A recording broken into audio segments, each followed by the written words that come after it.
Bienvenidos y bienvenidas a este tercer y último bloque de la clase teórica número 3 sobre la Grecia antigua, que va a estar dedicado a la época helenística.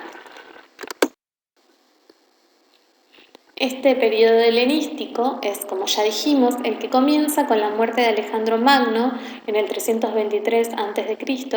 y termina con la anexión de las ciudades griegas al Imperio Romano, otra potencia que se había estado conformando paralelamente, hacia el 30 a.C. Al final del periodo clásico se habían ido dando ciertas transformaciones como producto del debilitamiento también que se había producido de las ciudades griegas a causa del enfrentamiento y de las guerras internas, principalmente de la guerra del Peloponeso que había enfrentado tanto a Atenas contra Esparta y que había terminado con el debilitamiento de las dos ciudades. Mientras tanto, al norte, en la zona de Macedonia, si ustedes se fijan en el mapa que tenemos abajo, está en color naranja, bien fuerte, se ha ido consolidando una nueva potencia que tenía forma de reino, ¿sí? Con no como la democracia ateniense, en la cual todos los ciudadanos participaban en la decisión de las cuestiones públicas, sino que el poder estaba concentrado en manos de una única persona. Ese reino macedónico, a medida que va pasando el tiempo, se vuelve más poderoso y empieza a invadir a las ciudades griegas debilitadas y a anexarlas a su territorio. Luego, no conforme con anexar las ciudades griegas, empiezan a marchar, liderados por Alejandro Magno, que va a ser el emperador de este imperio helenístico, van a ir anexando las tierras al este de Grecia, ¿sí? Al este y al sur, porque Egipto también pasa a formar parte de los territorios helenísticos, y llegan incluso hasta la India. O sea, era el imperio más grande de los conocidos hasta ese momento. Había incorporado lo que antes había pertenecido al imperio persa y también las ciudades griegas. Este imperio se caracterizó por la mezcla entre las tradiciones griegas que venían de la mano de Alejandro y las tradiciones orientales de los lugares que iban conquistando, ¿sí?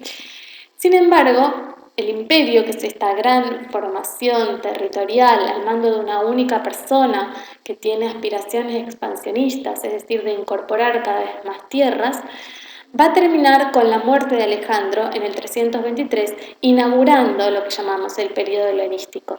¿Qué es lo que sucede con la muerte de Alejandro? Ese gran imperio no tiene un sucesor claro y por lo tanto se divide en varios reinos a cuya cabeza quedan distintos reyes que se pelean, disputan el poder que había quedado en manos de Alejandro. Es en este contexto que se producen los cambios que dan lugar al mundo helenístico y que son diferentes de los que habían caracterizado al periodo arcaico y al periodo clásico. Polit, de hecho, dedica un libro entero a trabajar sobre el periodo helenístico y si bien mantiene su hipótesis central, que es esta lucha del orden contra el caos, le va a dar una vuelta más que viene de la situación particular que se genera durante el periodo de los reinos helenísticos. ¿Qué es lo que sucede? Los griegos, muchos de los cuales se habían trasladado con las tropas y otros que van a ir después en busca de nuevas tierras para vivir y para comerciar, sienten una sensación de extrañamiento y de desarraigo en estas tierras que no son las propias, en este imperio que es tan grande y que no les permite participar en las decisiones públicas como había sucedido en las ciudades griegas. Hay una inquietud permanente por el futuro, no se sabe lo que va a ser del futuro. Y además están en un territorio totalmente desconocido, con costumbres desconocidas y hasta con lenguas desconocidas. Lo que esta situación le provoca a los griegos ya no es solo ansiedad por lo que va a venir, sino que es directamente angustia, ¿sí? Sigue habiendo una búsqueda de orden y una idea de belleza y de perfección que son propias del mundo griego, pero ahora esta búsqueda va a ser para combatir la gran angustia que genera este mundo inabarcable. Según Polit, En ese contexto que se desarrollan 5 actitudes, o iba a decir disposiciones de ánimo, que si bien las vamos a analizar de manera separada, funcionan de manera interdependiente, ¿sí? Funcionan juntas. Esas 5 actitudes que vamos a analizar en detalle son la obsesión por la fortuna, el cosmopolitismo y el individualismo, que son como las dos caras de la misma moneda, la mentalidad teatral y la mentalidad erudita. Cuando hablamos de obsesión por la fortuna, no nos referimos a obsesión por la riqueza, ¿no? Sino a la obsesión por el futuro, por el destino, por aquello que va a venir. Cuando hablamos de fortuna se puede identificar con el azar o con el destino. En uno y otro caso son cuestiones que no eran controlables por parte de los griegos. ¿Y cómo se manifiesta esta obsesión por la fortuna? Principalmente a partir de la reproducción de estas imágenes como la que vemos a la izquierda, que son las imágenes de Ptiké. Ptiké es la diosa de la fortuna, ¿sí? Entonces se fortalece el culto a esta diosa, que se reproduce tanto en grandes esculturas como en objetos pequeños que son llevados por cada una de las personas a manera de amuletos, ¿sí? Un intento de volver la fortuna a favor. Asimismo, empiezan a proliferar las imágenes de aquellos que se considera que fueron favorecidos por la fortuna, como las de Alejandro Magno. Y esta imagen que vemos a la derecha, que data del 300 a.C., fíjense, después de la muerte de Alejandro, empiezan estos retratos de Alejandro que tienen este sentido de mostrar a las personas que fueron favorecidas por la suerte. Lo que vemos acá es ya una preocupación por representar personas individuales, ¿sí? Ya lo vamos a ver a continuación, pero esta idea de representar a alguien que tiene rasgos particulares, si bien continúa siendo idealizado porque la figura de Alejandro siempre aparece como este joven bello y perfecto, ¿sí? Esto es propio de la cultura griega. Junto a la obsesión por la fortuna, vamos a tener este rasgo de cosmopolitismo. ¿Qué quiere decir cosmopolitismo? El hecho de sentirse ciudadanos del mundo, no ya solo ciudadanos de la polis en la que se había nacido y en la que se vivía, sino que las personas podían moverse en este gran imperio y en todos lados sentirse como en su lugar, ¿sí? Este cosmopolitismo, ciudadanos del mundo. Y en este contacto con distintas culturas va a cambiar también la visión que tienen de los otros. Hasta ahora hemos visto que los otros, por ejemplo los persas, eran vistos como salvajes, incluso equiparados a los centauros, ¿sí? Eran vistos en una posición más cercana a la animalidad que a lo humano. Ahora esta mirada va a cambiar. Los otros, las personas de otras culturas, si bien pueden ser representadas como enemigos, van a ser representadas también como seres humanos con la misma dignidad y capaces de las mismas actitudes heroicas que los griegos. Un ejemplo de ello es el Gálata suicida que estamos viendo acá. El Gálata era uno de esos pueblos que los griegos consideraban bárbaros y con los cuales se encontraron a medida que se extendió el imperio. Y este Gálata aparece representado en esta copia romana de una obra griega, suicidándose. ¿Qué quiere decir esta actitud? ¿Por qué se está suicidando luego de matar a su mujer, que es la que está cayéndose? En realidad mostraba cómo el Gálata, antes de ser matado o capturado por sus enemigos, decide en una actitud heroica matar lo que más quiere, que es a su mujer y a sí mismo, ¿sí? Entonces es una actitud de dignidad humana, un valor que era admirado también por los griegos. Ahora bien, si se mantienen esas características de búsqueda de la perfección, de búsqueda del ideal humano también en la representación del Gálata, vemos que acá esa búsqueda se da de manera diferente que en la época clásica. Lo primero que llama la atención es que la frontalidad que habíamos visto en el Doríforo y que habíamos visto que ya el Lisipo empieza a romper con el apoxiómeno, en este caso está rota totalmente, porque este grupo escultórico, porque no es una única figura, ya es un grupo escultórico, propone muchos puntos de vista, por eso les incluye esta imagen a la derecha. Propone que la rodeemos, ¿sí? Que la miremos desde diferentes ángulos. Ya no hay una frontalidad, sino que hay varios puntos de vista. A su vez, ese predominio de las líneas horizontales y verticales se va a quebrar, ¿sí? Porque lo que prima en esta composición son las líneas diagonales, esas que generan inestabilidad, ¿sí? Estamos en un mundo que es inestable y entonces también el arte se va a volver o va a recurrir a elementos que contribuyan a la inestabilidad. Y la línea principal que articula la composición es esta que va desde el extremo del cuchillo del Gálata hasta su pie derecho, ¿sí? A su vez juega con las tensiones entre el cuerpo tenso del Gálata y el cuerpo moribundo o muerto de la mujer, ¿sí? Uno tenso y uno relajado. Nuevamente recurre a la cuestión de lograr el equilibrio mediante formas y mediante vacíos, ¿sí? Si ustedes pueden buscar otras imágenes que les permitan ver esto. Y también, a diferencia de lo que veíamos en las imágenes del clásico, vamos a encontrar que hay una búsqueda de representación del movimiento, por ejemplo, en la capa del Gálata, ¿sí? Siguen recurriendo a las técnicas tradicionales, por ejemplo, el tema del trabajo sobre el vestido de la mujer y el tema de que las mujeres aparecen siempre vestidas y los hombres desnudos, en esta exaltación de la belleza masculina, pero ya asumiendo nuevos temas y nuevas formas. Recordemos entonces grupos escultóricos donde prima la idea de tensión, de movimiento, donde las líneas diagonales van a articular las composiciones en esta búsqueda de representar lo inestable. La contracara del cosmopolitismo es el individualismo. Ya los griegos no tienen la referencia comunitaria que les ofrecía esa ciudad pequeña que conocían, de la cual podían participar, y por lo tanto la preocupación por la belleza general se va a ir cada vez combinando de una manera más potente con la preocupación por plasmar los rasgos individuales, ¿sí? Y entonces aparecen figuras que hasta el momento no habíamos visto.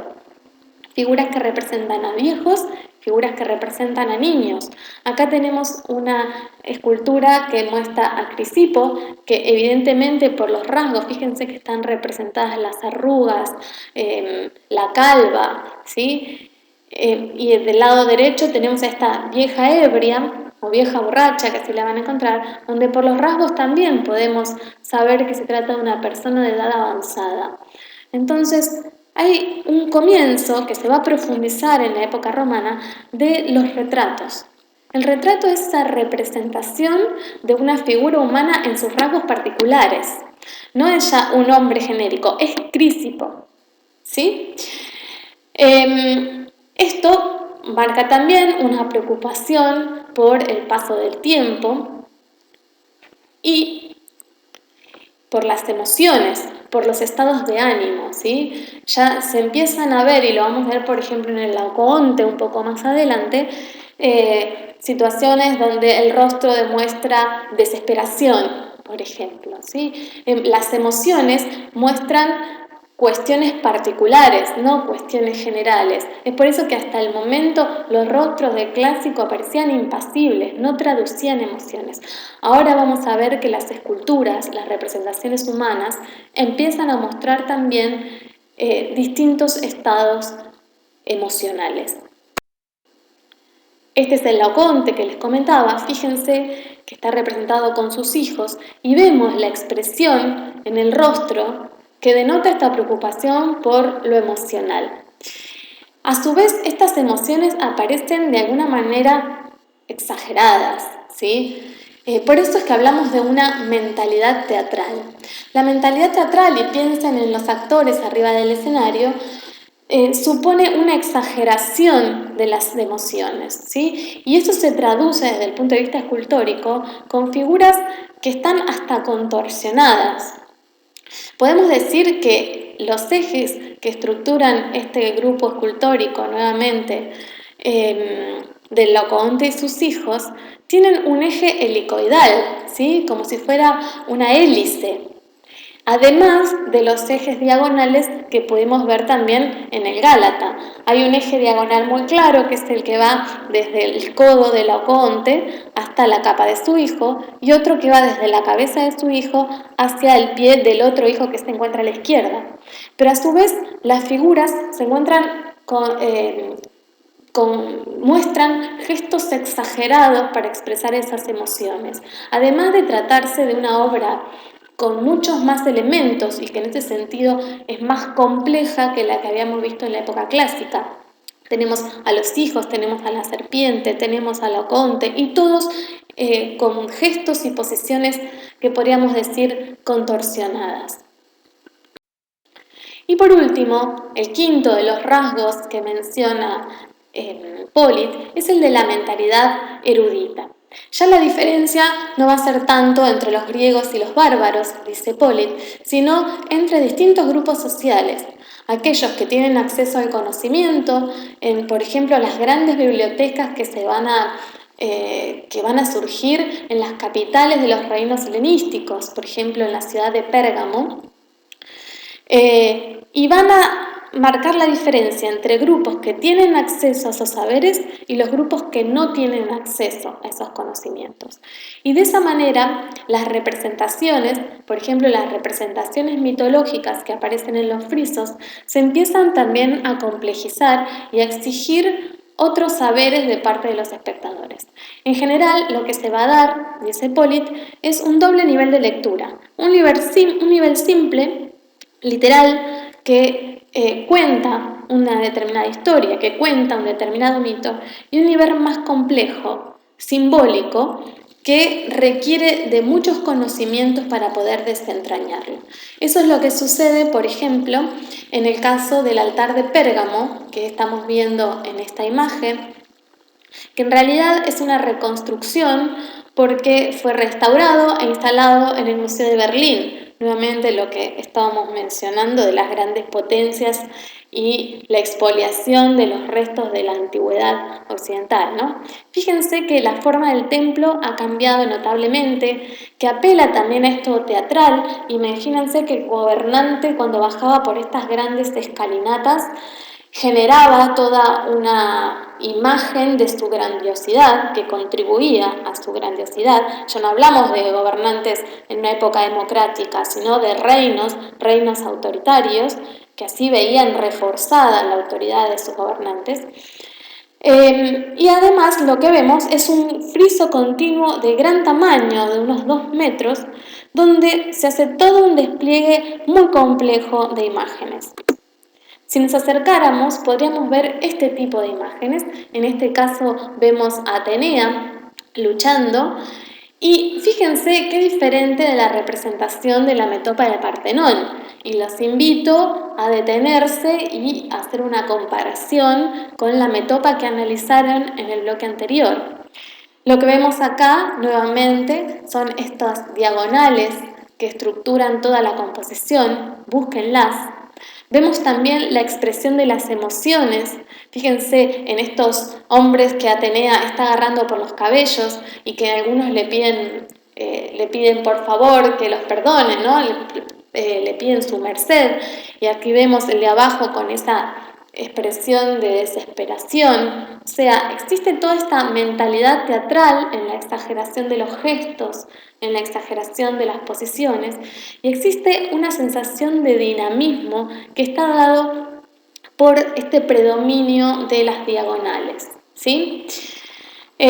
A su vez, exigía toda una mentalidad erudita que permitiera reconstruir el mito al que estaba aludiendo y reconocer los personajes, porque en esta composición todo se vuelve mucho más confuso que en ese planteo que se hacía en la metopa del Partenón, ¿sí? Que era un planteo dual, el bueno y el malo, digamos, ¿sí?